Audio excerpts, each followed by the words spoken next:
তো নমস্কার বন্ধুরা, এই ধরনের অঙ্ক আপনার একটা পরীক্ষায় পাবেন এবং আজকে মাত্র ৫ মিনিট ৫ থেকে ৭ মিনিটে আমি এই কনসেপ্টটা আপনাদের এমনভাবে বুঝিয়ে দেব যে পরীক্ষার হলে গিয়ে আপনারা খুঁজবেন যে এই অঙ্কটা কোথায় আছে। হচ্ছে অ্যাপ্রক্সিমেশন ভ্যালু। সবচেয়ে ভালো যেটা অ্যাপ্রক্স ভ্যালু বা হিন্দিতে যদি বলি তাহলে সেটা হবে উত্তম সন্নিকটন মান। সন্নিকট মানে নিকটতম মান। সবচেয়ে ভালো নিকটতম মান কোনটা হবে? তো এই ধরনের প্রশ্ন থেকে কি প্রশ্ন আসে এগুলা প্রিভিয়াস এর কোয়েশ্চন। এই হচ্ছে একটা প্রশ্ন। হুম, একবার দেখে নিই। 9.2 ইনটু 4.9, 3.1, 5.06, 2.84 এটার সবচেয়ে নিকটতম মান কি হবে? এবার আপনাকে দেখতে হবে দুটো পয়েন্ট, এখানে দুটো পয়েন্ট আপনি লক্ষ্য করবেন। ২ টা পয়েন্ট। আমরা কনসেপ্ট বোঝাচ্ছি। তাই ২ টা পয়েন্ট আপনাকে বুঝতে হবে। নাম্বার 1 পয়েন্ট, সবচেয়ে বড় ভ্যালু কোনটা আছে? বড় ভ্যালু। মানে দশমিকের পরে ভ্যালু সবচেয়ে বড় বলতে নাম্বার কোনটা সবচেয়ে বেশি আছে?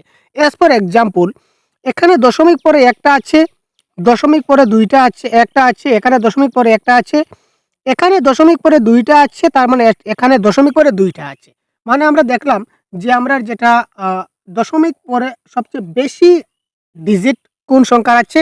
২ টা সংখ্যা। তার মানে এখানে যতগুলা ভ্যালু আছে সবগুলাকে আমি কি করব? ২ দশমিকের পরে ২ টা ডিজিট করতে হবে, ইকুয়াল করতে হবে।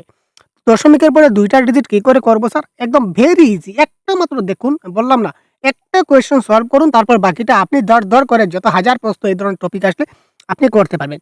নাম্বার 1 পয়েন্ট,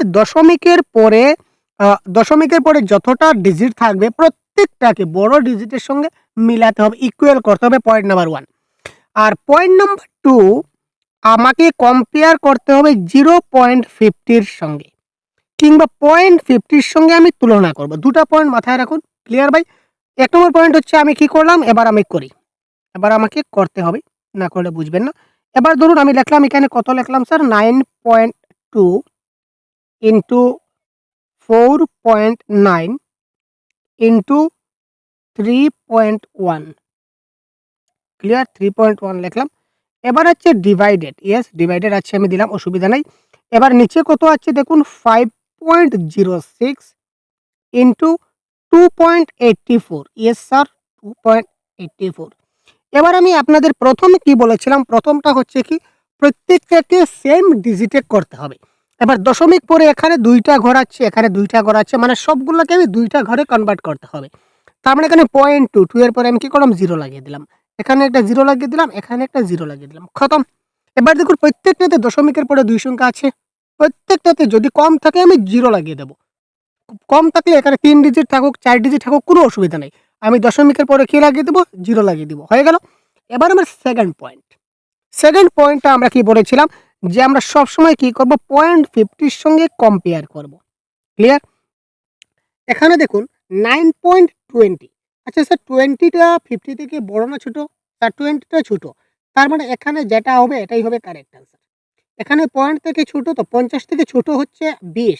তার মানে এখানে কত হচ্ছে? 9। তার মানে প্রথমটা 9 ই হবে। কোনো ডাউট নেই। আচ্ছা, এবার আমি দেখি। এবার দেখুন এখানে দেখুন 0.90। এবার একটু দেখুন। এখানে পয়েন্ট হচ্ছে 90 আর এখানে হচ্ছে কি 0.50। তো স্যার 50 থেকে 90 তো বড়। 90 বড় তো, তার মানে এখানে কিন্তু 4 হবে না। এখানে কত হয়ে যাবে? এখানে হয়ে যাবে 5। যেহেতু বড় হয়ে গেল, তাই এখানে কত দাঁড়ালো? 90 এর জায়গায় কত দাঁড়ালো আমার? 50 দাঁড়ালো। ক্লিয়ার? 50 থেকে বেশি হলো তো 90। তার মানে এখানে আমি ১ বাড়িয়ে দেব।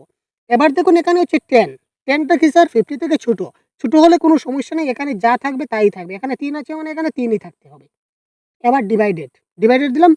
এবার দেখুন পয়েন্টের পরে 06। পয়েন্টের পরে কি থাকলো স্যার? 06। আচ্ছা 06 টা 50 থেকে বড় না ছোট? তার মানে 06 টা হচ্ছে 50 থেকে ছোট। তার মানে এখানে 5 আছে, তার মানে এখানে 5 ই হবে। ক্লিয়ার ভাই? এখানে 0.84, এখানে 0.84 টা 50 থেকে বড় না ছোট স্যার? তো আপনারা বলবেন 50 থেকে বড় হচ্ছে 84। তার মানে যদি বড় হয় তাহলে আমরা এখানে একটা বড় করে দেব। এখানে 2 এর জায়গায় কত দিলাম? 3। তো এবার আমাদের আনসারটা কি দাঁড়ালো? 9 × 5 × 3। তো 9 ইন্টু 4 ইন্টু 3 কাটলাম, 9 ইন্টু 4 ইন্টু 3 কাটলাম, লাস্টে হচ্ছে 5 ইন্টু 3, তার মানে 5 ইন্টু 2টা কাটলাম। এবার এটা হচ্ছে correct answer option number 3। 9 into 5 into 3 divided 5 into 3, বুঝা গেল? আরেকটা অঙ্ক আমরা করি, তাহলে আপনারা পুরো ডিটেলস বুঝতে পারবেন। এবার এটা দেখুন কত তাড়াতাড়ি আমরা সলভ করতে পারি। লিখতে সময় লাগবে কিন্তু অঙ্ক করতে সময় লাগবে না। 2.9 into 7.49 into 11 divided by 51 divided by এটা তো ডিভাইডেড। আচ্ছা, দুঃখিত। এখানে ডিভাইডেড দিয়েছি, ইয়েস, এখানে ডিভাইডেড বাই 11.51 হয়ে গেল। এবার আমরা কি করব, ঝট করে দেখুন, এখানে দশমিকের পরে 2 ডিজিট, এখানেও 2 ডিজিট, তার মানে স্যার আমাকে এখানে 2 ডিজিট করতে হবে, এখানে আমি 0 লাগিয়ে দিলাম। ক্লিয়ার? এবার আমার কম্পেয়ার কার সঙ্গে? 0.50 সঙ্গে আমি কম্পেয়ার করব। ইয়েস, তো 90টা 50 থেকে বড়, যদি বড় হয় তাহলে 2 এর জায়গায় কত বসাবো? 2 এর জায়গায় আমি বসাবো কত স্যার? 3। ক্লিয়ার? এবার দেখো 49টা 50 থেকে ছোট, কিন্তু ছোট হলে 7 এর জায়গায় কি থাকবে? 7ই থাকবে, আর কোনো সমস্যা নাই। ডিভাইডেড 51টা কিন্তু কি হবে? 50 থেকে বড় হয়ে গেল। 51টা 50 থেকে বড় হয়ে গেল। যখনই বড় হয়ে গেল তখন আমি এটাকে কি করব? বড় করে দিলাম। তো 3 ইন্টু 7 ডিভাইডেড বাই 12, তো 3 ইন্টু 7 ডিভাইডেড 12। এবার এখানে কিন্তু প্রশ্নে কোনো সময় এখানে 50 থাকবে না, এটা আপনার মাথায় রাখুন। আপনার ডাউট হতে হবে, স্যার আমি 50 সঙ্গে কম্পেয়ার যদি করি তাহলে এখানে যদি আমি 50 পেয়ে যাই তাহলে কি করব? তো আপনি এরকম কোনো প্রশ্ন পাবেন না।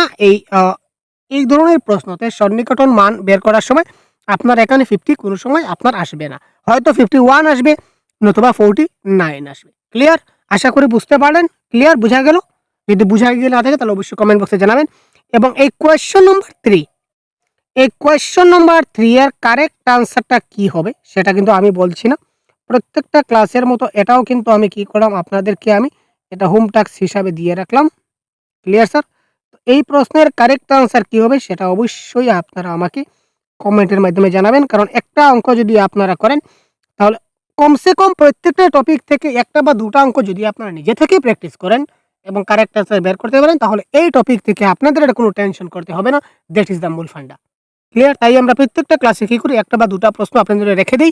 যদি আপনাদের ডাউট থাকে, যদি আপনারা অঙ্ক সেটা যদি বুঝতে না পারেন, তো আপনারা পার্সোনালি আমাদের সঙ্গে হোয়াটসঅ্যাপে যোগাযোগ করতে পারেন, নতুবা ভিডিও কমেন্টের মাধ্যমে যোগাযোগ করতে পারেন, আমি আপনাদেরকে আবারও বুঝিয়ে দেব। ক্লিয়ার?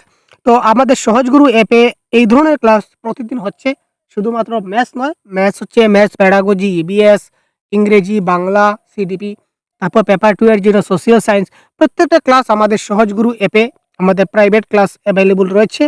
আপনারা যদি এখনও আমাদের প্লে স্টোর সহজগুরু অ্যাপটা ডাউনলোড করে না থাকেন প্লে স্টোর থেকে, তো আপনারা খুব তাড়াতাড়ি প্লে স্টোর থেকে সহজগুরু অ্যাপটা আপনারা এখনই ডাউনলোড করে নিন। ক্লিয়ার ভাই? অনেকগুলো ফ্রি ম্যাটেরিয়ালস, ফ্রি পিডিএফ দেওয়া আছে, প্রত্যেকটা ক্লাসের পিডিএফ নোটস আপনারা পড়তে পারবেন। ক্লিয়ার?